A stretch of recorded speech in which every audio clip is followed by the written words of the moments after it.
大家好啊！又係大網啲鐘錶世界。睇我面前呢隻咧，其實就係今次喺灣仔會展嘅錶展嗰度咧，其中一隻收穫啦。終於訂貨嘅手錶咧已經到咗貨。咁就係同大家之前介紹過嘅 Bulgari 咧，其實就係國內生產嘅。但係有一樣嘢大家要不得不知嘅咧，就係佢其實就係用咗一般呢個級別好少手錶會用嘅物料，就係 Titanium 啦。咁佢用咗 Titanium 嘅錶殼啦，同埋錶帶啦。成隻手錶咧，基本上咧都係用 Titanium 去做出嚟㗎。整體嚟講咧，成隻手錶都如果以 Titanium 嚟計咧，都算幾有份量嘅。同埋你睇到手鏈嗰個厚度咧，其實都相當啊。配合翻佢手錶嘅整體嚟講咧，成隻手錶咧就有少少軍錶嘅味道啦。如果你問我，有種粗獷嘅軍錶嘅味道。最主要咧就係佢用咗佢嘅襯色啦，有唔同嘅錶面啦。我就揀咗黑色嘅錶面，因為黑色嘅錶面咧就襯翻白色嘅字。錶身因為本身有少少 Titanium 嘅銀灰色啦，咁就比較上個對比度比較上大啲。咁藍色嘅時分針啦，紅色嘅計時秒針啦，小秒針啦，計時秒針啦，其實全部都係有一個好強烈嘅顏色對比咯。咁喺個睇上去咧，我就覺得個時尚感比較好啲。咁至於個按鍵嗰度咧，大家都留意到啦吓。咁 Start Stop 開始同暫停嘅掣咧，其實都係喺2點鐘呢個位置嘅。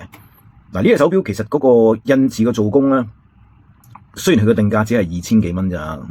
如果而家呢個階段咧，聽講個代理咧都會俾到一個幾優惠嘅價錢。咁如果折實2000頭可以買到呢一隻咁高質素嘅手錶咯，我覺得今時今日咧都算係好合理嘅價錢啦。因為佢嘅手錶咧，其實就呢個 reset 就係紅色噶啦。整體個按鍵嘅手感咧，真係唔似一隻平價嘅手錶咯。我只係2000零蚊，2000頭可以入到手。咁其實就今時今日，佢本身係用咗一隻 Seagull 海鷗嘅 ST1901 嘅機芯噶。咁 ST1901 嘅機芯咧，其實就係之前我都有喺其他片度講過啦。咁其實咧就係佢係用咗60年代去購買嘅瑞士 Venus 嗰間廠嘅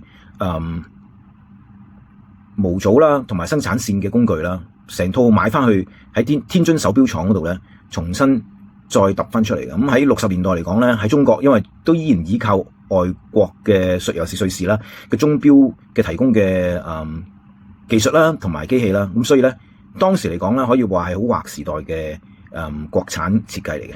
咁由於佢有一個快拆嘅裝置啦，咁我哋其實可以將佢個機芯個錶帶咧拆咗佢出嚟，跟住睇清楚啲佢咁啦。咁個機芯咧，其實就同我哋見開嘅海鷗 ST1901 咧係好相似嘅，基本上係一模一樣嘅。除咗咧，佢呢個 Y 型嘅夾板，呢個軟骨位呢個夾板啊，呢個軟骨位咧，其實都係 Lemania 同埋之前 Washu 嘅，可以話原始嘅陀錶嘅時代咧，佢哋已經開始發展咗呢個軟骨位啦。咁要控制住呢個大嘅秒輪咧，其實就係我哋計時秒針個秒輪嚟嘅。咁呢度隱約可以見到佢個心形嘅陀啦，個心形陀就係我哋回翻針，回翻去12點位嗰個針啦。咁 hammer 啦，倒儲輪啦，嗰啲 hammer 係嗰啲錘仔裝置啦，水平嘅離合器啦，可以令到嗰啲齒輪咬合嘅呢個動作啦。咁我哋可以仔細欣賞下咧，佢喺計時秒針佢當佢咬合咗嗰陣時咧，佢呢個秒輪咧就會推動支秒針啦。紅色出邊紅色嗰支秒針咧就會推動呢個喐緊啦。咁如果我哋暫停嗰陣時咧，其實咧就係 disengage 咗呢一個小秒輪，咁佢就會同個秒針嗰個輪咧，嗰個秒輪咧就會分翻開，咁就嗰啲秒針就會停咗喺度啦。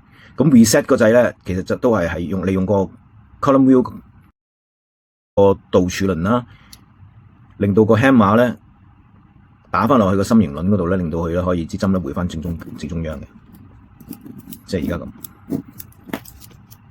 咁而家支針咧就回翻正中。咁咁呢個其實就係Wachoux、Lemania、Venus 呢啲早期嘅瑞士計時碼錶 chronograph 嘅基礎設計啦嚇。咁喺60年代係海鷗為咗製造翻佢哋國產嘅飛行計時碼錶咧，當時咧佢哋有個 D304嘅計劃啦嚇。咁呢個絕密嘅檔案咧就係原來咧攞翻出嚟咧就係話佢當時咧喺大概1963年左右啦，佢哋生產咗一系列嘅 ST 19系列嘅基礎嘅手上鏈機芯，供應俾空軍使用嘅。咁喺60年代開始，其實中國就有呢個技術，所以發展咗咁耐啦，我可以話俾你聽啦，呢個係一個而家所有你見到嘅甲板咧，甚至乎可能連個油絲，我估計咧其實都應該係國內自己生產翻噶啦。咁但係呢個會稍後再核實一下啦。因為呢隻手錶究竟價錢平、手工精緻，如果2000零蚊，可以話係好無懈可擊噶啦。今時今日咧，如果2000幾蚊可以買到一隻咁高質素嘅手錶啦嚇，咁佢有幾高質素咧？我唔係講笑嘅，其實我真係同一啲瑞士製造嘅手錶啦 Paul Picot 啦，可以拍埋一齊啦。咁 Paul Picot 都大家都知道啦，佢本身都如果定價嚟講咧，佢呢啲都要成3、4萬蚊咁就冇晒噶啦，應該斷晒貨噶啦。咁啊，當時最平幾年前買咧都要2、3萬蚊嘅，呢隻都要2萬幾蚊。我入手嗰陣時都要2萬幾蚊。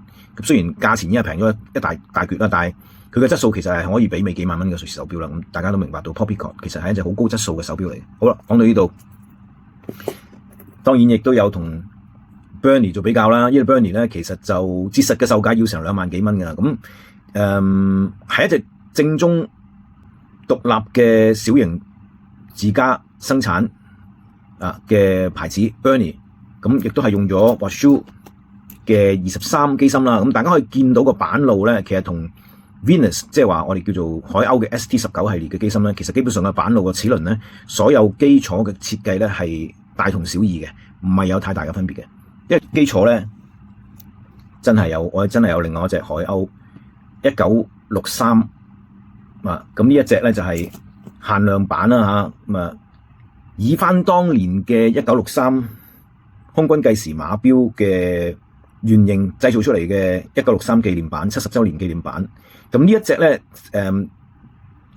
而家市面上都要賣緊4000幾蚊嘅。咁但係佢個做工嘅質素咧，亦都係真係我覺得海鷗真係有精挑細選，令到嗰個機芯啦、個準確度啦、打磨啦、個立體字釘啦，其實都係有好明顯咧，係有花過好多好好嘅心思去製造出嚟㗎，絕對唔會因為佢係一隻4000幾蚊嘅手錶而將價就貨咯。咁如果大家可以用仔細落鏡睇咧，其實呢兩隻手錶咧，其實有個共通點咧，就係佢哋價錢嘅定價真係唔貴。呢隻4000幾蚊啦，呢隻2000幾蚊啦定價。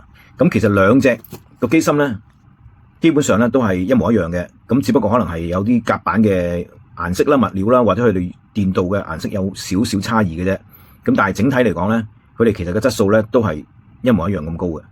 咁至於你話個機芯嘅準確度咧，我覺得都有大同小異啦，可以話唔係好大嘅差異啦。呢兩隻都係我覺得現時喺市面上咧，如果你真係對國內嘅手錶想認識一下，又中意玩計時碼錶，又中意手上鏈嘅機芯咧，就不得不去試一試，去戴一戴，睇下呢兩隻手錶啱唔啱大家啦。咁呢兩隻咧就都係我極力推薦嘅入門版。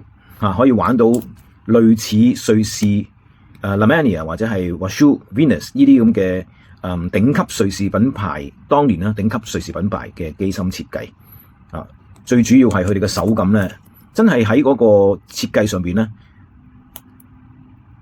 兩隻都係做得好神似啊！我只可以話好神似，好似我哋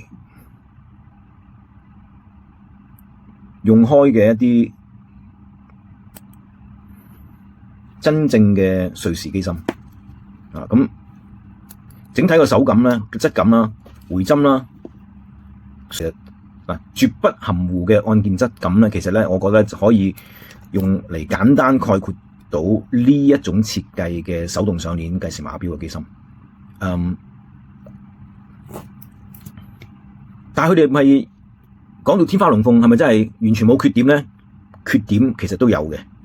不過唔可以話係真係咩缺點啊。最主要咧就係我唔會推薦，如果你真係冇乜點玩過手上鏈機芯嘅朋友咧，咁就要留意有啲乜嘢重點要留意啊。咁嗱，俾大家睇下Chrono Tokyo 呢隻計時碼錶，其實咧個直徑啊，同而家我手頭上呢一隻咧 Bouderie 咧，其實都好相似嘅。大家可以睇一睇。咁其實 Bouderie 咧嘅直徑咧大概係40mm 至40.5mm 左右啦，因為佢嗰個粒咧就比較肥啲嘅，粗啲嘅，咁所以錶儀係比較纖幼少少。咁可以話係 Bouderie 嘅設計特色啦。中唔中意或者戴上手好唔好睇咧，就真係要自己試咗上手先至知道嘅。咁我可以試一試俾大家望一望。嗱，其實咧就我嘅手寸係17cm 啦。咁戴咗上去咧，其實咧你都見到成隻手錶咧都算係頗為貼手嘅。係咪佢個厚度都有啲關係啦？因為佢個厚度咧，佢咪用佢個厚度大概都係10零mm左右啫，唔算太厚嘅。整體戴落去咧，其實因為佢係 titanium 啦，個重量比較輕啲啦，咁所以咧就佢個重量大概係相對嚟講，如果以金屬手錶嚟講咧，就當然係會比較輕巧一啲。嗱，好啦，重點嚟啦，個重點就係呢隻手錶唔係完全冇缺點噶。嗱，如果大家可以睇一睇咧，佢所有嘅襯色咧都幾有獨特嘅對比度啊。黑就撞藍，藍就撞紅咁樣，咁黑白有個好明顯嘅 contrast， 呢個都係好明顯係個設計嘅風格啦，係比較大膽啲，唔係咁傳統嘅設計啦。正如佢使用 titanium 都其實都唔係手錶常用嘅物料嚟嘅，不鏽鋼先係啦，不鏽鋼或者青銅啊、brass 啊嗰啲先至係。重點係呢隻手錶，大家記得佢係一隻手上鏈嘅手錶。咁如果佢完全冇晒動力，我哋上鏈好唔好上得太盡咧？記得千祈唔好上咁多下手鏈啊！咁我會建議咧，我玩咗呢類型嘅海鷗嘅機芯都一段時間啦，其實都好幾個月啦，可以至少都有幾個月啦。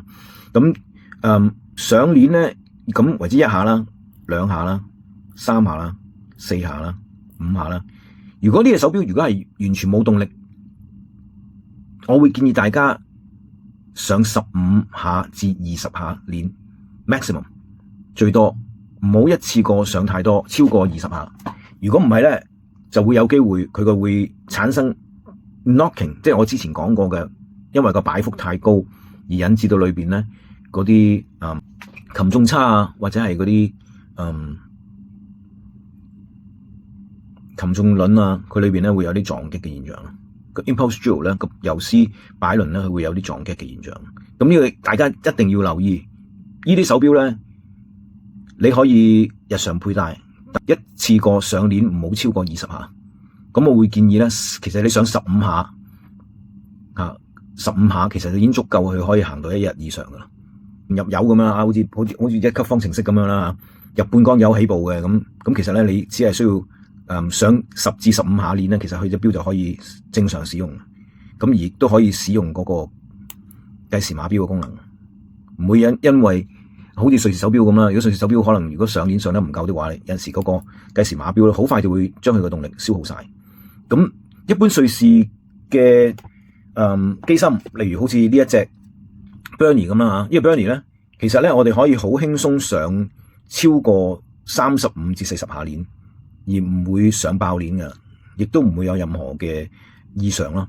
但係咧 Bouderie ST19 呢個海鷗嘅 ST1901呢隻海鷗嘅機芯咧，就有一種特性咧，就係佢個扭力好高啊，所以咧我哋就唔適宜上太多鏈。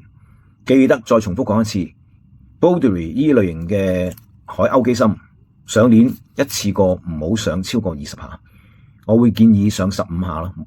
咁如果我哋真係手痕，一次過扭多過20下，咁點樣去解決咧？會唔會驚隻錶會壞咧？如果我哋戴喺手度咧，其實冇問題嘅。但係如果你平放的話，你會發覺 amplitude 太高啦，咁就會有個 knocking 嘅機芯會有撞擊嘅現象。咁我哋最好咧就撳着個計時碼錶，等佢行5分鐘至10分鐘，消耗一下佢手錶嗰個主發條裏邊嘅，消耗下佢嘅能量先，等佢嘅扭力消耗多啲，咁樣佢就唔會有擺幅過高嘅引致機芯損毀嘅問題。咁呢個大家記得留意就係咁啦。呢個就係上鏈嗰陣時，千祈唔好上爆鏈喎。好啦，講到呢度咧，點解我會知道咧？因為原來呢個真係海鷗手錶嘅特性嚟嘅，你可以話係個特色啦吓。我玩過呢隻Bulgari 之前咧，我買呢隻 Bulgari 之前咧，其實咧我已經有呢隻海鷗1963嘅限量版啦。咁呢隻限量版其實都出咗一段時間啦。其實佢都有同樣一個問題咧，就係有時新錶翻嚟咧，如果我上鏈超過15下咧，其實佢個擺幅咧已經去到310、320以上。咁我就唔敢再唔敢再上鏈啦。如果再上鏈的話咧，好肯定咧，佢個擺幅咧就會太過高啊。記得擺幅太高，上鏈太多咧，其實對隻手錶唔係一定係個保養唔係一件好事。所以咧，我哋可以玩呢啲手動上鏈嘅機芯嗰陣時咧，分段上鏈咯嚇。但係由開始上15下，跟住可能你過咗幾個鐘之後，你可以再上5下，再過多幾個鐘又上5下。咁其實就對隻手錶嚟講咧，佢就經常可以保持住一個最準確嘅發條股嘅能量輸出。咁呢個係可以話係其中一種我建議嘅做法啦，亦都唔會傷到你手錶咯。好啦，今日講到呢度先啦。Bulgari 2000零蚊真係冇投訴，呢隻顏色我覺得都好靚仔啊！咁你哋如果揀的話，你又會揀邊一種錶面咧？會唔會揀好似香檳金色嘅嗰隻咧？有另外一隻咧就好似香檳金色咁樣嘅。另外咧有一隻藍色嘅，成隻係 titanium 藍色嘅錶殼，藍色嘅錶面嘅。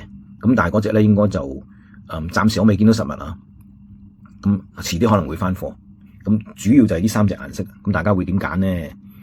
會唔會跟我呢個 approach 咧？揀黑色咧？如果我已經有淺色嘅錶面咧，咁其實差唔多嘅手錶我就會揀啲唔同嘅顏色啦。費事咧隻手錶差唔多樣啊嘛。咁你又會點揀咧？大家可以傾下。拜拜。